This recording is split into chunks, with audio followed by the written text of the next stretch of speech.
This is the village of Bourton-on-the-Water in the Cotswolds in the heart of England. It's a very pretty village, popular with tourists and bursting with activity in the summer months. But why exactly have I chosen it as a focus of my talk about my new psychological crime novel, Literary Stalker? That's because Bourton-on-the-Water contains a very special element, one of the best realised model villages ever. A model of itself that lies within its own boundaries, which has interesting implications, as we shall see.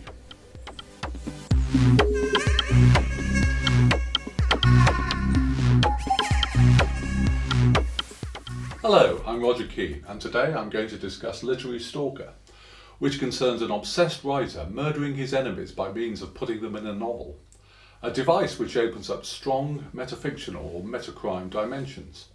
And when I was composing the novel, I was strongly guided by the concept of the model village.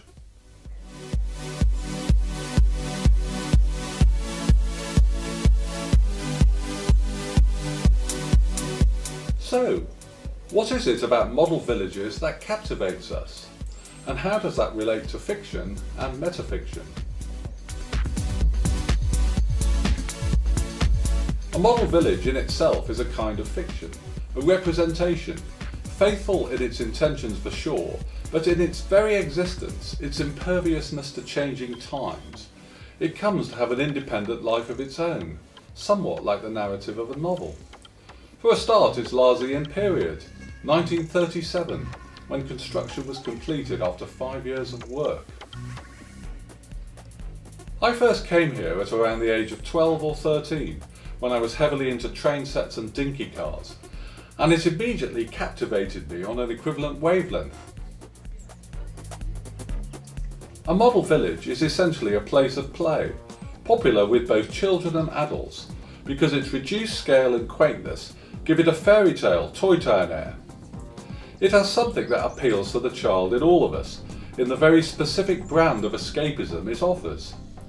This could be a very English, very Cotswold segment of a larger Disneyland-type world.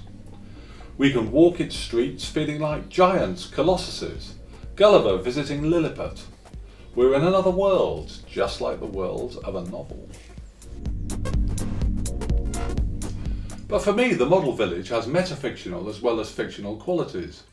Metafiction is the branch of postmodernistic writing that really made its mark in the 1960s, encompassing writers such as Borges, Nabokov, John Barth, Doris Lessing, Kurt Vonnegut, John Fowles and Martin Amis, to name but a few. It involves the author sharing with the reader the fact that he's making it up, that his creation isn't really real, or is layered like a cake or conditional in some other way. In order to make this point, little bits of real reality are allowed to intrude into the fictional reality, or else fictional devices are used with their artificiality deliberately exposed in the text, like stage scenery where you can see the joins. In the model village, real-world signifiers intrude at real-world scale for the practical purpose of telling you where to go, or where not to go. And by intruding into model village reality, they break the frame, or the fourth wall as it's called in drama. This is the classic touchstone of metafiction. Now, as I said earlier, this model village lies within the boundaries of the real Bourton-on-the-Water, which means it has to represent itself. Here, the metafictional parameters get really interesting, as the model has to take account of its own existence, spotlight its own reality within its artificiality.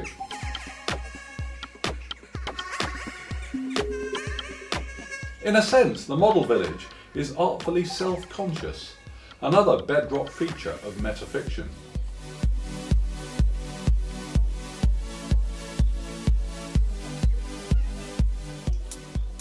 So, the model is 1/9 scale. And here we have the model of the model, which is on a scale of 1/80th. Much less detail and resolution, but hugely greater in fascination. It's here that visitors tend to cluster for longer and gaze in wonderment, and exchange a bit of metaphysical banter. For they are experiencing a reification of an infinite regression, a potentially limitless tunnel of model villages. Naturally, if the model has a model of itself, The model within the model must also have a model, and it does on a scale of roughly 1 to 700 of the actual village, the size of a local map. And that model has a model village too, just a lump of stone the size of a cigarette packet. But the mind jumps the resolution barrier and conjectures that never-ending vortex, a black hole in village life, leading who knows where.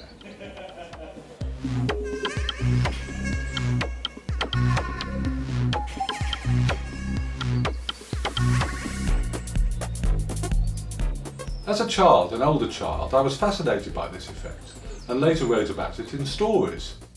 What I really wanted to do though was somehow emulate it, and eventually, in Literary Stalker, I achieved just that, to create a novel that models nested versions of itself infinitely, potentially speaking. The first paragraph informs you, the reader, that you are reading a novel. But what novel? And who exactly is telling you this? Ostensibly, it's Nick Chatterton, Literary Stalker's narrator, but then again it could be Jago Farrar, the narrator of Nick's novel The Facebook Murders. Or even Miles Hunniford, the narrator of Jago's novel Social Media Avenger. Or yet again it could be Damien Smithson, Miles's narrator, or Donald Ponsonby, etc., etc. Or, heaven forbid, it could be me, the real author. Or then again it could be the person writing the novel that I'm in. This is what metafiction is all about, the author playing games with the reader, using the different ontological levels of reality and fiction as grist for the mill.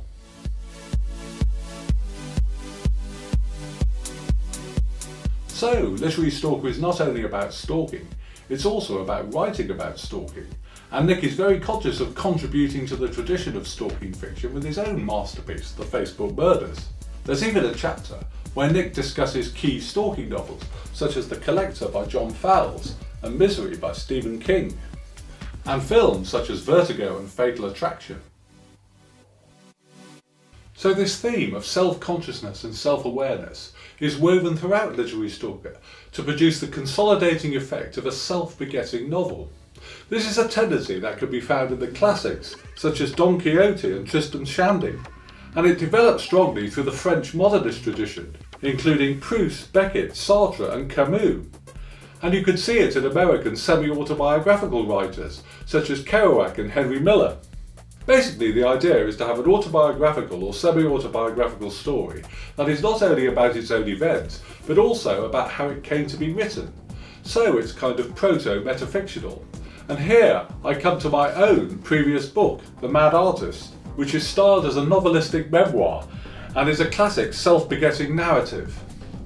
It describes various psychodautic adventures from the 1970s, but in the later part it also describes my attempt to write about these adventures within putative novels.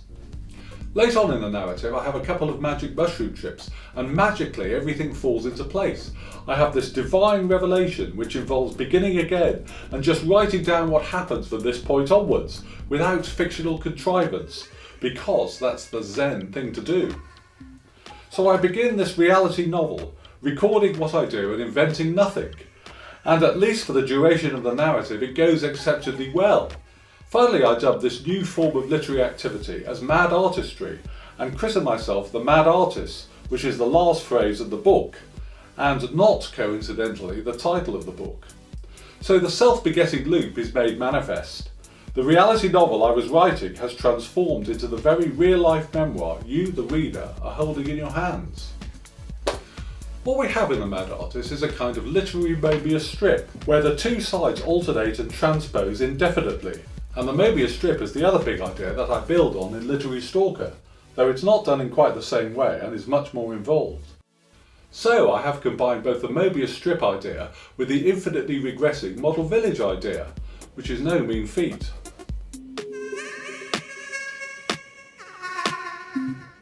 A lot of these ideas are reflected in novels and films that are simpatico with Literary Stalker, and now I'll discuss a few of my favourites.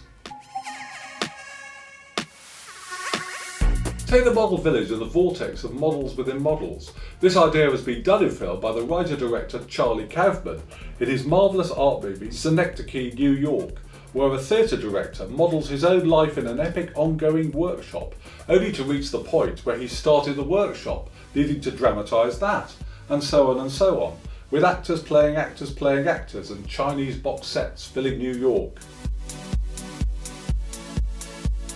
This reflects Tristram Shandy's impasse about writing, or point 3 recurring in maths. And the Möbius strip idea has also been done in film, most notably by David Lynch in Mulholland Drive and Lost Highway, both of which are referred to in Literary Stalker, as is Synecdoche, New York, and also The Matrix for obvious reasons. One chapter is called The Red Pill.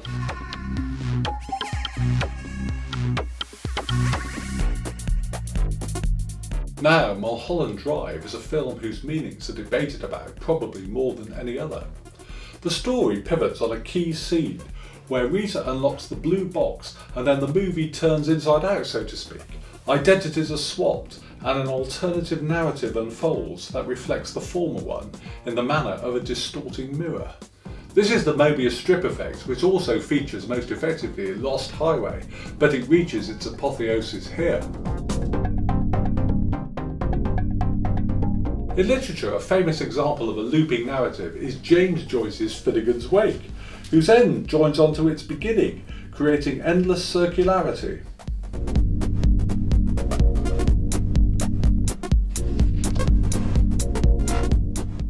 And Möbius strip devices can be found in the works of postmodernist writers, such as Vladimir Nabokov and Alain Robbe-Grillet. Metacrime, or metafictional crime, isn't really recognised as a genre as such, but some of the aforementioned writers like to play games with the detective story in that way, such as Robbe-Grillet and Jorge Luis Borges. Another novel, sometimes called metacrime, is The Face on the Cutting Room Floor by Cameron McCabe, where the author is both character, detective and murder suspect, and uses layered text and deconstruction to further complicate the mystery. Other works which could loosely be described as metacrime include Martin Amis's London Fields, The Third Policeman by Flann O'Brien, and Paul Auster's The New York Trilogy. Moving to meta-horror, a fine example is the first story in Joe Hill's collection 20th Century Ghosts, Best New Horror. An editor, on the case of a horror story he wants to publish, finds himself descending into a horror story himself, complete with that dreadful self-knowledge about his fate. Going on to TV drama, I must finally mention Dennis Potter's The Singing Detective, which has all the attributes of metacrime in spades. A pulp detective story within a framing narrative, the real author entering his own fictional world, and that fictional world twisting upon itself Möbius strip style to fuse with reality as we get closer to solving the central mystery, who done it. Yes, The Singing Detective did influence Literary Stalker, as did Mulholland Drive and The Matrix. Of that I can't deny. See you on the flip side of the Möbius strip.